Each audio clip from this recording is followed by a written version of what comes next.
So guys, I went through this phase of just feeling a little bit discouraged about certain things that was going on in my life, or absolutely, well, let's say not going on. There was something I prayed about and I asked God to give me some answers about, and I felt like he did not. Actually, he didn't give me an answer. And I was so devastated. I was so devastated. And I was devastated because I'm like, not that I felt like God wasn't God, but maybe I'm not as in tune with God as I think. I'm the problem. And I really just fell into this sinking darkness, you know? And I was like, Lord, maybe I'm just not in the right place with you. And really, I don't even know what I was thinking. I was just down. And 2 days later, as I was totally doing something different, you know, I think I was sitting at the light or whatever I was doing, or sitting waiting to pick up the little ones. The Lord says to me, what you asked me for is not something that I can give to you. He said, there's nothing that you'll ask of me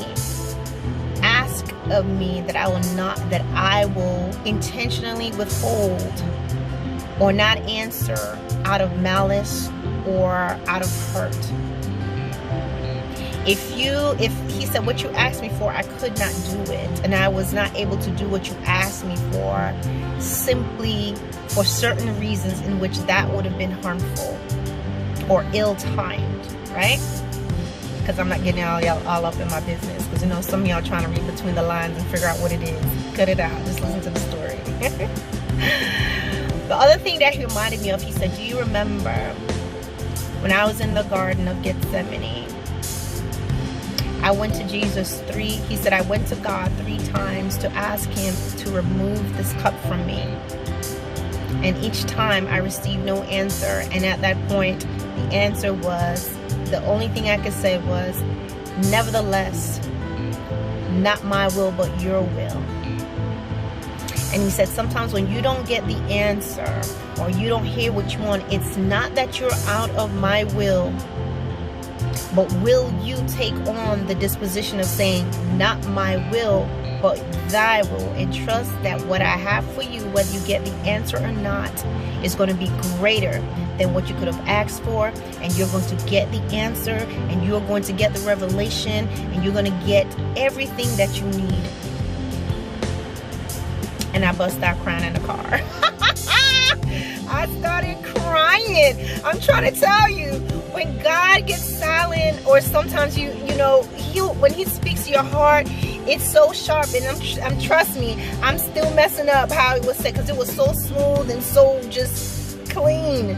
You're like, oh my gosh.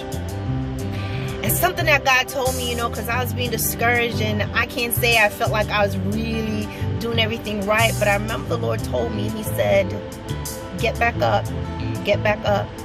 He encouraged me to keep doing his work, to keep doing the things that he's told me to do. He said the reason why that you have fallen, well, not fallen, but why you're in this place of being down is because you're doubting your relationship with me. He said, I know you're not doubting me, but you're doubting if you are doing the right things. And he said, because in your life, certain events and certain things that you have experienced in your life is what's causing you to believe that you're not good enough for me. And he said, even though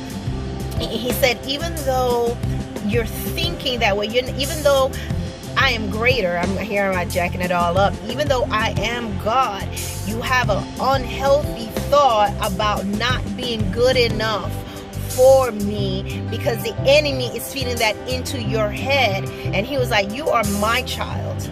He told me I'm his child. He told me he has called me. He told me to get out of that thing that the enemy is putting in my head of not being good enough. You know, our righteousness is as filthy rags. There's nothing that we can do that is really saying I deserve salvation. But what God says is a difference between that understanding. You know, there's nothing I can do to earn salvation and to earn the love of God. But there's a difference between saying you're not good enough. Saying I'm not good enough comes from Satan. Because God says whatever I create is good. and you're fearfully and wonderfully made. And y'all, come on now. I got right back on the horse. I said, Lord, just take my hand. Take my hand. Take my hand. And I just said, Lord, thank you. Help me. So I'm here to tell you guys, get back on the horse. Just because God does not answer you does not mean that you're not hearing from him. Just because God does not give you what you desire, what you're asking him for right away, does not mean that you are lost. Just because God does not move right when you want him to move does not mean he has forsaken you or you are lost. You're right where you're supposed to be. Know that.